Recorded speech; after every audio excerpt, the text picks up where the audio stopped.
എല്ലാവർക്കും നമസ്കാരം. ഇന്നിപ്പം ആലപ്പി അഷ്റഫ് ഒരു വീഡിയോ ചെയ്തിട്ടുണ്ട്. പുള്ളി സിനിമാക്കാരനായതുകൊണ്ട് സിനിമാക്കാരുടെ ഉള്ളിലെ ആ വൃത്തികേടുകളെ കുറിച്ചൊക്കെ കറക്റ്റായിട്ട് പറയുന്നുണ്ട്. ഞാൻ എറണാകുളത്ത് താമസിക്കുന്നതുകൊണ്ട് ഈ കുറേയൊക്കെ സിനിമയിൽ വർക്ക് ചെയ്യുന്നവരൊക്കെ ഞങ്ങളുടെയൊക്കെ അടുത്തുള്ളത് കൊണ്ട് കുറച്ച് കാര്യങ്ങളൊക്കെ അറിയാം. അത് വെച്ച് ഞാൻ പല വീഡിയോ നിങ്ങളോട് സംസാരിച്ചിട്ടുണ്ട്. സിനിമയ്ക്കുള്ളിലെ പുരുഷന്മാര് ഉപയോഗിക്കുന്ന വാക്കുകളും അല്ലെ അവരുടെ ആ ക്യാരക്ടറും ഒരിക്കലും ക്യാമറയ്ക്ക് മുന്നിൽ കാണുന്ന പോലെയല്ല. എല്ലാരെയും അല്ല കേട്ടോ. വളരെ വളരെ വളരെ വൃത്തികേടായിട്ടുള്ള ഒരു വ്യക്തിത്വമാണ് അവർക്കുള്ളത്. നമ്മൾ ഈ ആരാധിക്കുന്ന പോലെയല്ല എന്ന് ഞാൻ പലപ്പോഴും പറഞ്ഞിട്ടുണ്ട്. അത് നമ്മളിങ്ങനെ പല കഥകൾ ഓരോരുത്തരുടെ സംഭാഷണമൊക്കെ അതേപടി നമ്മളോട് ചിലരൊക്കെ വന്ന് പറയാറുണ്ട്. അങ്ങനെയാണ് ഞാനത് പറയാൻ കാര്യം. പിന്നെ നേരിട്ടും കണ്ടിട്ടൊക്കെ ഉണ്ട്, അത് വെച്ച് പറഞ്ഞു. പക്ഷേങ്കിൽ ഇന്ന് ആലപ്പി അഷ്റഫ് നമ്മുടെ ടിനി ടോമിന്റെ ഭാഷാശൈലി നീനാക്കുറുപ്പിന്റെ പരാതി വായിച്ചു കേൾപ്പിക്കുന്നുണ്ട്. അതിന്റെ അകത്ത് നീനാക്കുറുപ്പിനോടൊക്കെ ആലപ്പി അഷ്റഫ് വായിച്ചു നീനാക്കുറുപ്പിനോടൊക്കെ ടിനി ടോം കാണിക്കുന്ന അല്ലെ പെരുമാറുന്ന ആ ഒരു രീതി നമുക്ക് നോക്കുമ്പോൾ അഹങ്കാരം എന്നൊന്നും പേരിട്ട് വിളിച്ചാൽ ശരിയാവില്ല. ഒരു സ്ത്രീയാണെന്നുള്ള പരിഗണന ഒന്നുമില്ലാതുള്ള വാക്കുകൾ, തെറി, അശ്ലീലം, ദേഹോദ്രവം ചെയ്യാൻ ചെല്ലുക, അങ്ങനത്തെ ഒരു രീതി. അങ്ങനെ ഒരു പരാതിയാണ് നീനാക്കുറുപ്പ് കൊടുത്തിരിക്കുന്നത്. അത് കണ്ടോണ്ട് അയാൾ അന്ന് നീനാക്കുറുപ്പിനോട് അങ്ങനെ പെരുമാറുമ്പോൾ അത് കണ്ടോണ്ട് അവിടെ അംഗങ്ങളുണ്ട്, നോ പ്രോബ്ലം. അങ്ങനെയും കൂടെയാണ് ഒരു പ്രത്യേക സംസ്കാരമാണ് ഏതായാലും മലയാള സിനിമയ്ക്കുള്ളിൽ നടക്കുന്നത്. അവരുടെ ഒരു വാശി എന്താണെന്ന് വെച്ചാൽ ആരെ കൊന്നാലും ആരെ എന്ത് പറഞ്ഞാലും അവരുടെ ഉള്ളിൽ തീർന്നോണം, പുറത്തറിയാൻ പാടില്ല, പുറത്ത് ജനങ്ങൾ അറിയരുത്. കാരണം അത് ഞങ്ങൾ നടിമാരായതുകൊണ്ട് അത് പുറത്തറിയാൻ പാടില്ല. എന്താന്ന് വെച്ചാൽ നമുക്ക് അവരെ കുറിച്ചുള്ള കാഴ്ചപ്പാട് മാറും. അതാണ് നമ്മൾ നോക്കിയപ്പോ അമ്മയുടെ ഓരോ പരിപാടിക്ക് താരങ്ങളെല്ലാം അവിടെ ചെല്ലുന്നു, നല്ല ഡാൻസ് അവതരിപ്പിക്കുന്നു, പരിപാടി അവതരിപ്പിക്കുന്നു, സ്കിറ്റ് അവതരിപ്പിക്കുന്നു, നമ്മളത് കണ്ടിച്ചിരിക്കുന്നു. ഇതിന്റെ ബാക്ക്ഗ്രൗണ്ടിൽ നടക്കുന്ന കാര്യങ്ങളാണ്. ഇപ്പൊ ആലപ്പി അഷ്റഫ് ഒരു വീഡിയോയില് നീനാക്കുറുപ്പ് കൊടുത്ത പരാതി പറയുന്നുണ്ട്. അതൊന്ന് കേക്ക്. ആൻഡ് ദി ജനറൽ സെക്രട്ടറി, ആദരണീയ മാഡം, അമ്മ അസോസിയേഷന്റെ എക്സിക്യൂട്ടീവ് അംഗമായ ശ്രീ ടിനി ടോമിന്റെ ആവർത്തിച്ചുള്ള ദുർവ്യവഹാരം, അസഭ്യവും അംഗീകരിക്കാനാകാത്തതുമായ പെരുമാറ്റം എന്നിവയെ സംബന്ധിച്ച് ഗൗരവമായ ഒരു ഔദ്യോഗിക പരാതി സമർപ്പിക്കുന്നതിനായാണ് ഞാൻ ഈ കത്തെഴുതുന്നത്. 2026 ഫെബ്രുവരി 13 കൊച്ചിയിലെ റീജിയണൽ സ്പോർട്സ് സെന്ററിലെ അമ്മ കുടുംബ സംഗമത്തിന്റെ റിഹേഴ്സലിനായി നിരവധി അംഗങ്ങളും എക്സിക്യൂട്ടീവ് അംഗങ്ങളും മറ്റുള്ളവരും സന്നിഹിതരായിരിക്കെ ശ്രീ ടിനി ടോം എന്നെ പരസ്യമായി അസഭ്യവും അശ്ലീലവും അപമാനകരവുമായ മലയാളം വാക്കുകൾ ഉപയോഗിച്ച് അധിക്ഷേപിച്ച് അദ്ദേഹം എന്നെ വിളിച്ച വാക്കുകൾ ചുവടെ പറയുന്നതാണ്. മുഴുവൻ എനിക്ക് വായിക്കാൻ പറ്റില്ല. മൈ പൂമോളെ, നിന്റെ അമ്മയുടെ ഡാഷ്. അദ്ദേഹത്തിന്റെ വാക്കുകൾ എന്നെ ആഴത്തിൽ അപമാനിക്കുകയും എന്റെ വ്യക്തിത്വത്തിനും ആത്മാഭിമാനത്തിനും ഗുരുതരമായ മുറിവേൽപ്പിക്കുകയും ചെയ്തു. തുടർന്ന് അദ്ദേഹം കൈമുട്ട് മുറുക്കി ആക്രമണോത്സുകമായ രീതിയിൽ എന്റെ നേരെ മുന്നേറുകയും എന്നെ ശാരീരികമായി ഭീഷണിപ്പെടുത്താനും ആക്രമിക്കാനുമുള്ള ശ്രമം നടത്തുകയും ചെയ്തു. അവിടെ സന്നിഹിതരായ പലരും ഇതിന് സാക്ഷിയാണ്. അവർ പിടിച്ചുമാറ്റിയത് കാരണമാണ് അന്നേ ദിവസം ഞാൻ ശാരീരികമായി മർദ്ദിക്കപ്പെടാഞ്ഞത് എന്നതാണ് സത്യം. ഇത്തരം പെരുമാറ്റം ഭീതിപ്പെടുത്തുന്നതും ഞെട്ടിക്കുന്നതും ഒരു എക്സിക്യൂട്ടീവ് അംഗത്തിന്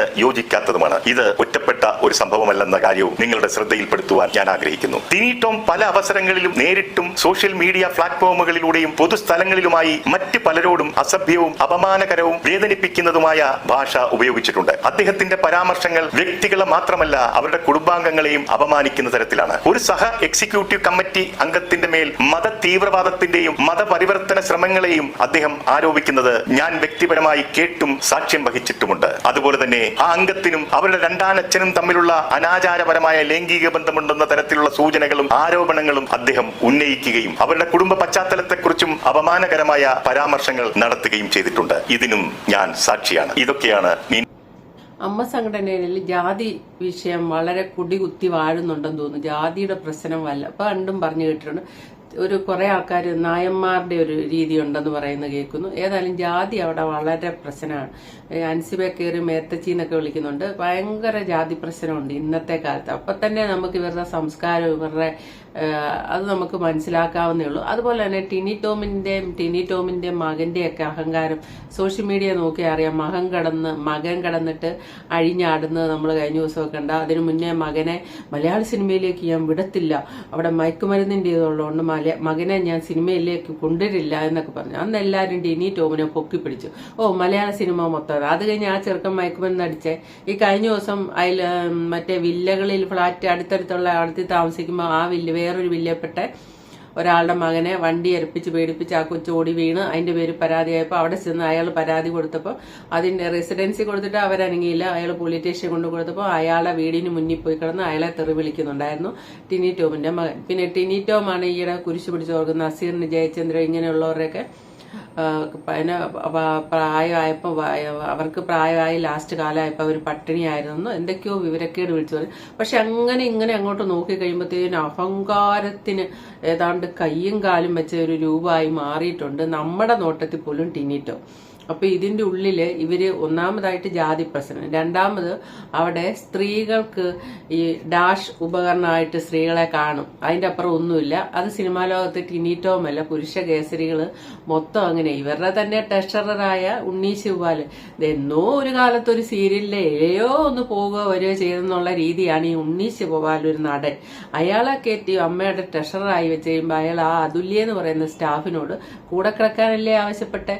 കൂടെ കിടക്കുകയാണെങ്കിൽ നിനക്കിവിടെ രാജകുമാരിയെ പോലെ ഇരിക്കാം, അല്ലെ നീ ഇവിടെ ചായ ഉണ്ടാക്കി കക്കൂസും കഴുകി നടക്കണം. ആ പെൺകുട്ടി ആ വേഷം അങ്ങനെ രണ്ടാമത് പറഞ്ഞ ഓപ്ഷൻ സ്വീകരിച്ച് കക്കൂസ് കഴിയണം.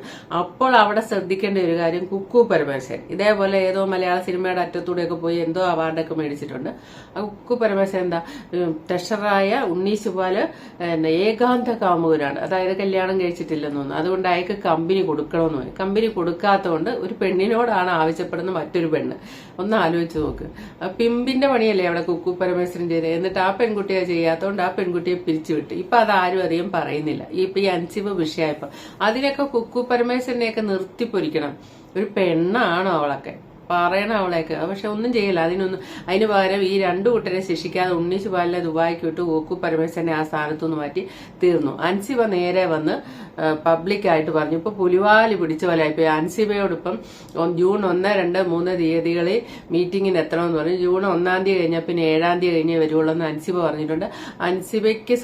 അൻസിബയെ കാര്യം പറഞ്ഞാൽ മനസ്സിലാകുകയും കൂടെ ചെയ്യുന്ന ആൾക്കാരായ ദാൻ ശ്രീനിവാസനും രമേശ് പിഷാരടിയും മാല പാർവതി അവരും കൂടെ ഉൾപ്പെടുന്ന ഒരു കമ്മിറ്റിയിലെ അൻസിബ കാര്യം അവതരിപ്പിക്കുള്ളൂ എന്ന് പറഞ്ഞിട്ടുണ്ട്. അല്ലെങ്കിൽ ഇവരുടെ അടുത്തോട്ട് പോയി നിന്ന ഇവരെല്ലാം കൂടെ ആ സദസ്യ അല്ലെ ആ ഒരു ഹാളിൽ വെച്ച് നത്തേ കൊത്തേന്നും പറഞ്ഞ് അൻസിബ വേണേ പിച്ച് ചീന്തി കൊല്ലും. അതാണ് അൻസിബ അങ്ങനെ ആവശ്യപ്പെടുന്നത്. ആ കുട്ടിയെ സപ്പോർട്ട് ചെയ്യാൻ ഒരാളില്ല ആ സംഘടനയിൽ എന്നാണ് മനസ്സിലാക്കേണ്ടത്. അത് ഒറ്റയ്ക്ക് അങ്ങോട്ട് ചെന്നാൽ അതിനെ കൊന്നുവിടും. കാരണം പ്രിയങ്കയൊക്കെ മീഡിയയ്ക്ക് മുന്നിൽ വന്ന് ടിനി ടോമിനെ ന്യായീകരിക്കുന്നത് നമ്മൾ കണ്ടാണ്. അങ്ങനെ കുറെ എണ്ണം ഇതുപോലത്തെ അഹങ്കാരം പിടിച്ച് നടക്കുന്ന ആണുങ്ങളെ താങ്ങി നടക്കാൻ കുറെ എന്ത് വൃത്തികെട്ടോളുമാരാണോ എന്റെ പൊന്നോ, സമ്മതിക്കണം കേട്ടോ. വല്ലാത്ത ഒരവസ്ഥ തന്നെ. ഏതായാലും അൻസിബ ബുദ്ധിപൂർവ്വമാണ് നീങ്ങിയിരിക്കുന്നത്. അപ്പം ഇതിന്റെ അകത്ത് ഈ നീനാക്കുറിപ്പിന്റെ ഈ പരാതി നിങ്ങൾ കേട്ടല്ലോ. ഇതിന്റെ അകത്ത് പറയുന്ന കേട്ടോ, രണ്ടാനച്ഛനെയും കൂടെ കൂട്ടി പറഞ്ഞു. അതായത് ഒരു പെൺകുട്ടിക്ക് അമ്മ അൻസിബയുടെ ഇന്റർവ്യൂ ഒക്കെ നമ്മൾ കണ്ടിട്ടുള്ള അൻസിബയ്ക്ക് രണ്ടാനച്ഛനാണ്. പക്ഷെ അൻസിബ സിനിമാ ലോകത്ത് പോലും എത്തിക്കാൻ വേണ്ടി ആ മനുഷ്യനാണ് കഷ്ടപ്പെട്ടിരിക്കുന്ന ഉമ്മയെക്കാട്ടെന്നൊക്കെ അൻസിബ പറഞ്ഞിട്ടുള്ളതാണ്. അൻസിബ നമുക്കറിയാം, ബിഗ് ബോസിലൊക്കെ വന്നിട്ടുള്ളതാണ്. അപ്പോൾ ആ ഒരു രണ്ടാനച്ഛനാണെന്നുള്ള കാര്യം പരസ്യമാണ്, എല്ലാവർക്കും അറിയാം. ആ ഒരു പോയിന്റ് പിടിച്ച് ഈ വൃത്തികെട്ട മനസ്സുകൊണ്ട് ഇപ്പൊ രണ്ടാനച്ഛനാണെങ്കിലും ഒരു കുഞ്ഞു കൊച്ചായിട്ട് വളർന്നു വന്നു കഴിയുമ്പോൾ അച്ഛന്റെ സ്ഥാനത്ത് കാണുന്ന ഒരാളെ ആ കൊച്ചച്ഛനായിട്ടായിരിക്കും കാണുക. അപ്പൊ അത്രയും ആ മോളെന്ന രീതിക്കാണ് അത് ഇന്റർവ്യൂലൊക്കെ അങ്ങനെയാ പറഞ്ഞിരിക്കുന്നത്. അത്രയും കെയർ കൊടുത്ത് വളർത്തിക്കൊണ്ടുവരുന്ന ആ അച്ഛന്റെ സ്ഥാനത്ത് കാണുന്ന ഒരാളെ കുറിച്ച് ടിനി ടോം ഇരുന്ന് പറയുന്നതെന്ന് ആലോചിച്ച്, രണ്ടാനച്ഛനുമായിട്ട് കിടക്ക പങ്കിടുന്നവളാണ് എന്നുള്ള രീതിയിലാണ് ടിനി ടോം എന്ന് പറയുന്നത്. അത് പറയുമ്പം ടിനി ടോമിന്റെ മനോഭാവം അങ്ങനെയാണ്. ടിനി ടോം ഒരു രണ്ടാനച്ഛനാണ്, തീർച്ചയായിട്ടും അങ്ങനെ ആയിരിക്കാം ചെയ്യുന്നത്. നമ്മൾ നമ്മുടെ കണ്ണിലൂടെയല്ലേ ലോകം കാണുന്നത്. നമ്മൾ അങ്ങനെ ഒരു ആരോപണം വേറൊരാളെ കുറിച്ച് പറയുകയാണെങ്കിൽ അത് നമ്മുടെ കണ്ണിലൂടെ ലോകം കാണുക എന്ന് പറഞ്ഞാൽ നമ്മുടെ സ്വഭാവം അതാണ് ആ കാണിക്കുന്നത്. ടിനി ടോമിന്റെ സ്വഭാവമാണ് പുള്ളിക്കാരനത് അവിടെ വിളിച്ചു പറയുന്നത്. പക്ഷേ സ്വന്തം അച്ഛനെ പോലെ കരുതുന്ന ഒരാളെ പറ്റി ആ വൃത്തിയേട് കേൾക്കുമ്പം ഒരു പെൺകുട്ടിയായിട്ടുള്ളവരുടെ നെഞ്ചു തകരും. അതാണ് ആ കുട്ടി. ഞാൻ ആരെ പറ്റി പറഞ്ഞാലും വീട്ടിലുള്ളവരെ കുറിച്ച് വരെയും എന്റെ പേര് ചേർത്ത് അവിഹിതം പറയാന്ന് അങ്ങനെ സഖി കെട്ടിട്ടാണ് ആ കുട്ടി പ്രതികരിച്ചിരിക്കുന്നത്. ലാസ്റ്റ് ഇപ്പം പൊതുജനം എല്ലാരും എടുത്ത് അറിഞ്ഞു, മീഡിയ അറിഞ്ഞു. അപ്പൊ ഒന്നും ചെയ്യാൻ മേല വന്നപ്പം ഇപ്പം ഇവര് യോഗം കൂടാന്ന് 1-ാം തീയതി 2-ാം തീയതി ഒക്കെ ആയിട്ട് ജൂൺ 1-ാം തീയതി 2-ാം തീയതി യോഗം കൂടാന്ന് പറഞ്ഞിട്ട് അൻസിബയുടെ ഒരു വോയിസൂടെ ആലപ്പേഷർ ഇട്ടിട്ടുണ്ട്. ആ കുട്ടിയുടെ ആ വാക്കുകൾ കേൾക്കുമ്പോൾ സ്വരയിടറിയാണ് പറയുന്നത്. നമസ്കാരം, ഞാൻ അൻസിബയാണ്. പ്രിയപ്പെട്ട അംഗങ്ങളെ, എനിക്ക് ഇങ്ങനെ ഒരു ഓഡിയോ മെസ്സേജ് ഇടേണ്ട ഗതികേട് വരുത്തിയതാണ് എല്ലാരും കൂടെ. ഞാൻ വളരെ ധൈര്യത്തോടെ പൊതുസമൂഹത്തിൽ വന്ന് ഞാൻ നേരിട്ട ദുരനുഭവങ്ങൾ വിളിച്ചു പറയേണ്ട ഗതികേട് ഈ സംഘടനയാണ് ഉണ്ടാക്കിയത്. ഈ സംഘടനയിലുള്ള ആളുകളാണ് ഉണ്ടാക്കിയത്. ഈ എക്സിക്യൂട്ടീവ് കമ്മിറ്റിയാണ് ഉണ്ടാക്കിയത്. എനിക്ക് അവിടുന്ന് ഒരു നീതി കിട്ടാത്തത് കൊണ്ടാണ് ഞാൻ പുറം ലോകത്ത് വന്ന് വിളിച്ചു പറഞ്ഞത്. ഞാൻ ആ പുറം ലോകത്ത് വന്ന് സത്യം വിളിച്ചു പറഞ്ഞപ്പോൾ എനിക്ക് സാക്ഷി പറയാൻ നീനക്കുറുപ്പ് ചേച്ചി വന്നു. നീനക്കുറുപ്പ് ചേച്ചിയുടെ പരാതിയിൽ വ്യക്തമായിട്ട് എല്ലാ കാര്യങ്ങളും എഴുതിയിട്ടുണ്ട്. എന്നിട്ടും ഒരാൾ എനിക്ക് വേണ്ടി സാക്ഷി പറയാൻ വന്നിട്ടും നമ്മുടെ അമ്മ സംഘടനയിലുള്ള ചില സ്ത്രീകൾ ടിനി ടോം ചേട്ടനെ സപ്പോർട്ട് ചെയ്ത് വരുന്നത് എനിക്ക് മനസ്സിലാവുന്നില്ല. ടിനി ടോം അങ്ങനെ പറയില്ല എന്നാണ് പറയുന്നത്. പറഞ്ഞു എന്ന് മറ്റൊരു സ്ത്രീ വളരെ വ്യക്തമായി ധൈര്യത്തോടെ വന്ന് പറയുമ്പോൾ അതിനെ നിഷേധിക്കാൻ എങ്ങനെയാണ് നമ്മുടെ സംഘടനയിലുള്ള സ്ത്രീകൾക്ക് സാധിക്കുന്നതെന്ന് എനിക്ക് മനസ്സിലാവുന്നില്ല. അതിന് വെറും ഒരു പരദൂഷണം എന്ന് പറയാൻ എങ്ങനെ സാധിക്കുന്നു എന്ന് എനിക്ക് മനസ്സിലാവുന്നില്ല. കാര്യത്തിന്റെ സത്യം അറിയാതെ എനിക്കെതിരെ പബ്ലിക്കലി പോയി സ്റ്റേറ്റ്മെന്റ് പറയുമ്പോൾ അതിന് വിഷമമുണ്ട്. ഇങ്ങനെയൊക്കെയാണോ ചെയ്യാൻ? കഷ്ടം തോന്നുന്നു. ഞാന് ഈ സംഘടന ഇനിയെങ്കിലും നന്നാവട്ടെ. ഒരിക്കലെങ്കിലും നമ്മുടെ സംഘടനയിലുള്ള സ്ത്രീകൾക്ക് നീതി ലഭിച്ചിട്ടുണ്ടോ? തെറ്റ് ചെയ്യുന്ന പുരുഷന്മാരുടെ കൂടെയാണ് എപ്പോഴും നിന്ന് ഞാൻ കണ്ടിട്ടുള്ളത്. എനിക്കറിയില്ല എന്താ ചെയ്യേണ്ടതെന്ന്. വ്യക്തമായ തെളിവുകൾ ഉള്ളതുകൊണ്ടായിരിക്കുമല്ലോ പബ്ലിക്കലി വന്ന് പറയുന്നത്. പിന്നെ ടിനി ടോം ചേട്ടന്റെ വായിൽ നിന്ന് ഇങ്ങനെയുള്ള വാക്കുകളൊന്നും വരില്ല എന്ന് അൻസിബയുടെ സൗണ്ടിലൊക്കെ ഒരു നിസ്സഹായതയാണ്. അൻസിബ ഇപ്പൊ ഇത് അമ്മയെ പരാതിപ്പെടാതെ സേതാമേനോം എന്ന് പറഞ്ഞ് എനിക്കറിയില്ല, ഞാനറിഞ്ഞില്ല, മീഡിയക്കാർ പറഞ്ഞ് നിങ്ങൾ പറയുമ്പോഴാണ് ഞാനറിയുന്നേ എന്നൊക്കെ പറഞ്ഞു.